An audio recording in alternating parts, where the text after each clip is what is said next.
Okay, welcome back. George here. Hope you're doing well. Okay, so tonight we're going to cover steps 5 and 6, or the checkpoints 5 and 6 with getting the sale.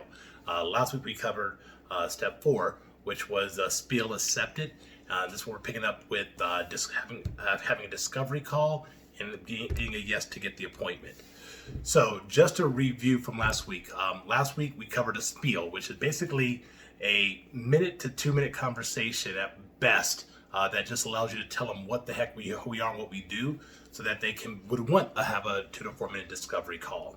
So just the main thing you want to review on that is that, yeah, when you get the decision maker on the phone, let them know that I usually say I'm a local business owner. I tell them what my business is. I say I'm also the area ambassador for Service Roads business owners. You got a minute? They usually say yeah, and within that time frame, I just simply give them a brief analogy of like, okay, listen, do you kind of explain how Costco works? How you recommend saying you're a business owner, recommend using the Costco analogy as far as like the group buying power or whatever you like to use to kind of help people understand that. Let them know that you definitely always want to ask for a discovery call. And I would say you want to keep your conversation within about 1 to 2 minutes, no more than 2 minutes. You just 1 minute preferably. About a minute 30 is not bad. 2 minutes is definitely at that point almost too long.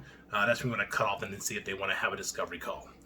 But yeah, once you go ahead and have someone, you've done your spiel and they want to hear more, then you're in what's called, I usually say, I want to have a 2 to 4 minute discovery call with you about it, so you can see if this thing will be a good fit for you or not. Is now good, or do you want to set up a time to talk? Typically, if your spiel was phenomenal, they'll say now is good. And if it wasn't phenomenal, they'll usually say, let's schedule a time. It usually goes over well, especially if I say the discovery call is 2 to 4 minutes. Okay, so the discovery call. This call is kind of like just like an in-between sort of a spiel and a presentation. And it's so smooth that it can actually go into a presentation as you go. So for a discovery call, I usually will have the person say, I'll say, okay, great. Are you in front of your computer right now? And then they'll say yes or no. And I'll say, okay, they'll say yes. And I'll usually will have them pull up our website, the smallbiz.legalshow.com website, to kind of just to anchor themselves. And I say, okay, listen, here's how it's going to go. I'm going to just basically direct you to the website, show you how this thing works as far as the different services on there. Allow you to ask some questions regarding the things that you see, and then I'll kind of give you a brief explanation of how this thing all works. If you have further questions, I'll show you how, we can set up a time to talk further, or we can just talk more now. So once again, this call, you can almost say this is almost a presentation call, because it really does blend its way to a presentation, but it's not quite. So I just want to be mindful here of that. But on your discovery call, your main objective is to help the prospect see if there's a need for the service.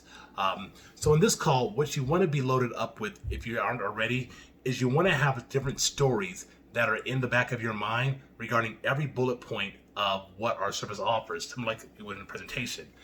Me and some colleagues in Legal Show created a website you can use called www.mymemberstories.com. And in there we have different just bunch of stories from our plans, from our business plans, our identity theft plans, our regular plans. And in there, you can read different stories about stuff. So you can see, like, okay, if I talk to someone about contracts and documents, I have some stories in my mind. If I talk to someone about collections, there's some stories in there. So just have a few in your mind, because when you lead the person, you're going to want to refer to those to move forward. So, I usually will get that person loaded up by pulling up the website. And also we say, okay, listen, I want you to take a look at the different services that are on there. And why don't you, when you see one that you want to hear more about, just let me know, and I'll kind of explain to you how that portion works. So they'll typically do that, and they'll just ask questions like, okay, how does this consulting work? And I'll kind of explain. Then they'll ask maybe a couple more questions. This is where it begins to lead into a presentation. The thing you want to know here is that once you get to the part 4 to 6 minutes, or whatever time you said the discovery call will be, you want to stop at that point and say, listen, we're coming up on about 4 to 6 minutes in this conversation. Do you want to, talk for another 10 minutes, or should we schedule time to talk? At the point where they say, yes, let's schedule a time to talk, then you're in what I call the presentation mode, where they've seen enough to want to hear more. And also at this point, they also have seen enough to not want to hear more. But typically, if you're able to get them to read a discovery call, I say 80% of the time, not 80% of the time, that's not high, about 50% of the time, it will lead to a presentation. Now, in the presentation, what you want to do to say, let's I have 10 more minutes. I think whether it be in the discovery call or in the presentation, one of the key things to do is to let them know how this is going to go. So, for example, I will say, okay, great. Well, listen, here's what I'll do. You can ask a couple more questions. I'll just ask a couple more questions. Then I'm going to show you some other things about the service that you may not have brought up, but that others found useful. And then I'll show you how to become a member. It's a good fit. And they'll be like, okay. And then that's how the conversation goes. So then they'll go ahead and point to a few other things. I'll go ahead and usually we'll throw the story I like throwing the most out there that most people don't bring up when carting contracts or documents is how I use that service to get my insurance reviewed. Upon the attorney doing that, my insurance, he saw things in there that weren't in my best interest. He told me to take, he highlighted the things to take out. When I sent it back to my insurance salesperson, my insurance dropped by $4,000. Most business owners love that because they never get their insurance reviewed, nor do they have, and then plus also they love saving money. So that's one that they're like, wow, and will kind of get your attention. And from there, you simply will kind of highlight some other stories or things that you think may be beneficial. Like, okay, the thing has also more than 3 to 5 members. It's for nonprofit, it's for profit, not publicly traded, or 100 employees or less. Just some of the key items. And then the best question to ask near the end of that question, near the end of whatever you say, as you round up and say, okay, based on everything I shared, do you see the value of the membership? This is where you're kind of doing a soft close to see where they are in relation to picking up the product. If they say, yeah, I'll say, okay, great. Is there any questions you have you need to answer before I show you how to become a member? They might say yes or no. Typically speaking, when someone says no, by the way, they're not saying, well, here's why they're saying no. One of 3 things haven't been established, which are they don't feel good about your company as far as sold on who your company is. They don't feel sold on that your service is the best, or they don't feel sold on you're the best. So when typically somebody will say no, they might say, well, I have to talk to my wife about it. They're usually uncertain in one of those 3 areas that I just named. They're like at a 7 out of 10. So be careful when people say whatever objection they are. And we'll talk more about this as we go through the course. But if you start to get pushback here, try not to chase the carrot of I gotta talk to my wife. Well, if you talk to your wife and that's actually not the answer. They just need more certainty. So at that point, you want to say something like, okay, great. Well, I understand you have to talk to your wife. But let me ask you something, Tom. Does the idea make sense? Do you like the idea? At that point, they're usually, what you're basically telling them is okay, that wasn't, the objection you gave me was solved. Let's get to the real thing. Do you like the idea? Does it make sense? And then he's going to start to say either yes or no. He says, yeah. You're like, okay, great. So the product's not the product. And then it maybe come down to the company or you, which we'll go into more details about how to go ahead and prove, one of those 2 things. But it's very important to just not chase the wrong objective, thinking that if you answer that, they're going to get this, that's going to be the sale. No, it's just BS. I hate to say it, but just BS. Anyway, okay. So, but as you basically come to the end of, at this point, your discovery call or possibly your presentation, you definitely just want to make sure that you always end it with asking them, do they see the value in the membership? And is there any other question they need answered before they get started? If they do, you're just simply going to loop back around and go ahead and deal with the objections after you said what I said before, as far as, do you like the idea? Does the idea make sense? Now, let's talk about a couple other things. Usually this is what comes up for me in the presentation / discovery call, is that they want to start usually asking questions about some of the other components of the membership. So what I usually say to do is I say, okay, great. Go to your next tab and open up this one, GoSmallBiz.com. So they usually open up that, and I would take them to the demo site of that, demo.GoSmallBiz.com, and kind of walk them through how this portion works related to what they're asking. Then once again, we'll fill in some blanks like, okay, now that I've answered your question about how this works, let me also show you some things that may be helpful. You got another 5 minutes? They'll say yes. And that's good to remind you of right now. Always check in with them regarding whatever time you said you're going to extend it by and what time it is. So if it's 10 minutes goes by, you ask for 10 minutes go by, you want to stop wherever you are and let them know, we're at 10 minutes. Should I go ahead and continue? It shows a sign of respect, but also shows you're not desperate, and you're also just letting them, and they usually what they'll reply will be like, yeah, keep on leading. It shows you're professional. So I always recommend checking in within the times you're saying to make sure you have permission to go ahead, and always ask for, okay, cool, how much time? And sometimes I say, well, how much more time do you have, or what's good for you? And then sometimes they'll say, how much time do you have? I'm like, okay, how about we get this done in 15 minutes? That'll work. So either way, just always check in on the time. But as you're getting, you go over the Go Small Biz stuff. And now this one is the next tip I'm going to give you. The next 2 tips are probably the most the next one's definitely can be iffy. The next 2 after that are phenomenal. Okay, so the next tip after that is they will hopefully ask who the law firm is. Now, with each state, I know that's why I say this is hit or miss. Some states are not as good as others. I'm in Arizona. Our law firm is above phenomenal. So I'll tell them to go to awards and achievement section. And then I'll say, I'll direct them to the website. Say, go to the awards and achievement section. And when they look at that, if you can, you guys can all do it for yourself and see what I mean. Go to davismiles.com and you'll see the reviews, and it just speaks for itself. Now, here's what's important about that. In a prospect's mind, they need to have basically their brain needs to be, it's almost like a master combination where certain things need to be unlocked. And what's in their head is that one is how good the service is and who has it, or are they credible?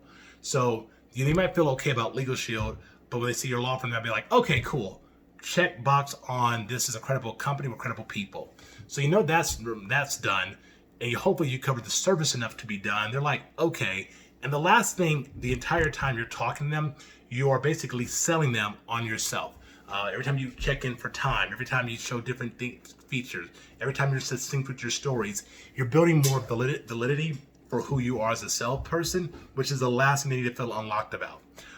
We'll talk about once again about the I call the 3, what are known as the 3 threes. But just be mindful of that in the back of your mind, that you're always going to be addressing those 3 things as you're going about your presentation to give more confidence in those areas. Okay, so as you're finishing up the so yes, I use the Go Small Biz and kind of show them the different features related to what they asked, and also once again show them what I know how I've used it that's benefited me. I usually use the story of when I went to I think it was Halloween one year. I made this hat. It was a Mad Hatter hat. It was about, I don't know, a good 18 to 20 inches off my head. Blue velvet all around the thing, and white small Christmas lights that lit up. But the best part of it was this bubble machine that came out of the lid that people didn't see, but it shot bubbles about 20 feet in the air. I probably got stopped about 20 times at 100 feet. And upon that happening so many times, I realized this is a good idea. I should manufacture it. But from the idea to it being on the shelf somewhere, I had no clue what to do. So I went back home and emailed Go Small Biz, and they take about 24. I asked them a question about how do I make this. And 24 to 48 hours later, they had an email to me with every step I need to take with non-disclosure agreement, get that signed, go here for your patent development, go here for your prototype development, go here for your manufacturing. Everything was laid out, so I didn't have to use my time to go figure that out myself.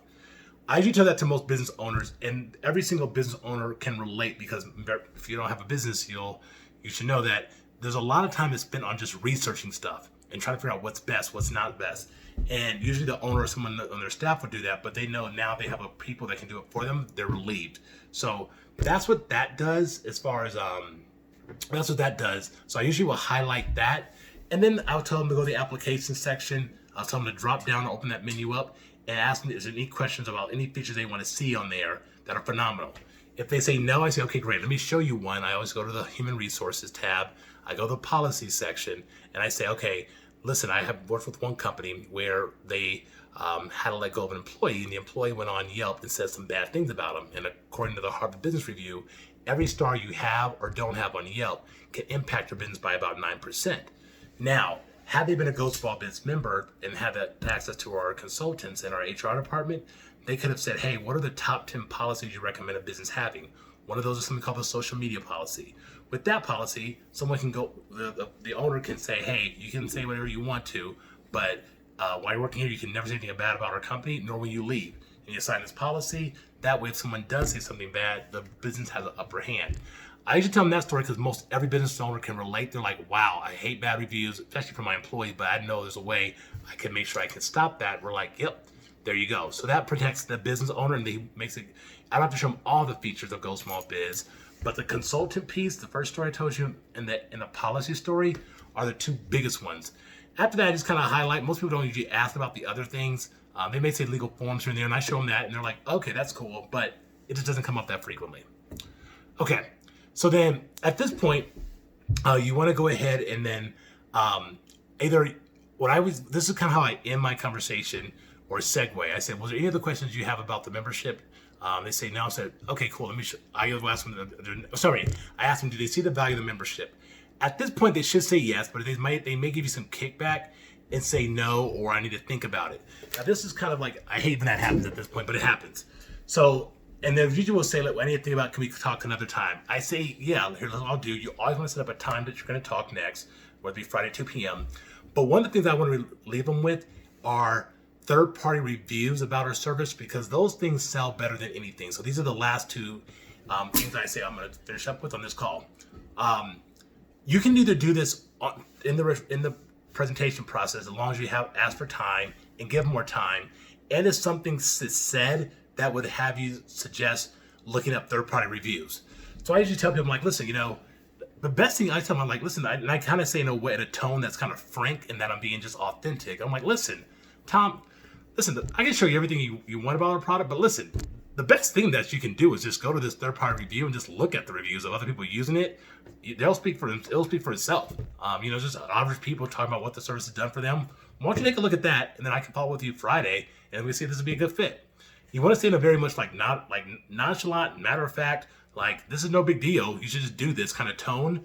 And when they see the reviews coupled with your tone, it's going to push them over the edge. It should push them over the edge about this being a no-brainer. So you want to give them that side I told you. And if they want something more corporate-y, I would say Google Best Companies Legal Shield and see what the reviews. We're at an 8.7 on that website, and it's always good for us to always upload stories so that score goes higher.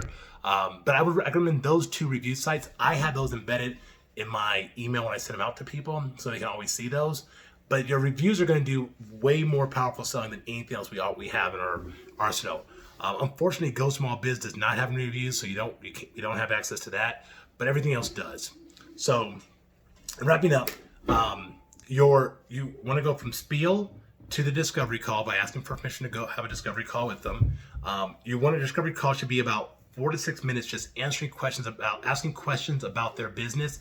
Asking questions about their business and answering the questions that are related to their business. You can ask things like how many employees you have, how long you've been in business, what are your biggest frustrations.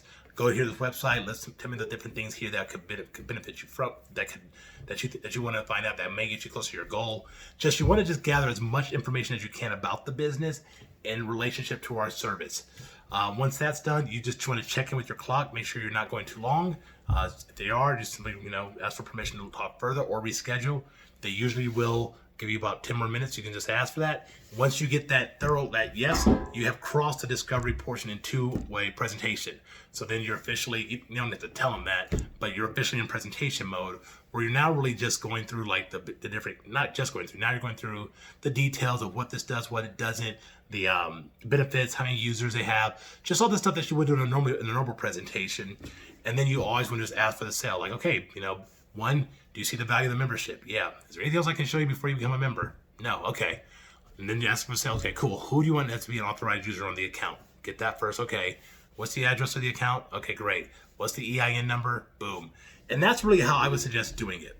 So when we come back next week, we're going to talk more about a little bit more detail about the presentation. If you can't get it done on that call, or if you have just more time, then we're probably definitely talking about the three C's that need to be addressed in the presentation. So that's all we got for tonight. I look forward to seeing you guys next week. Take care. Bye-bye.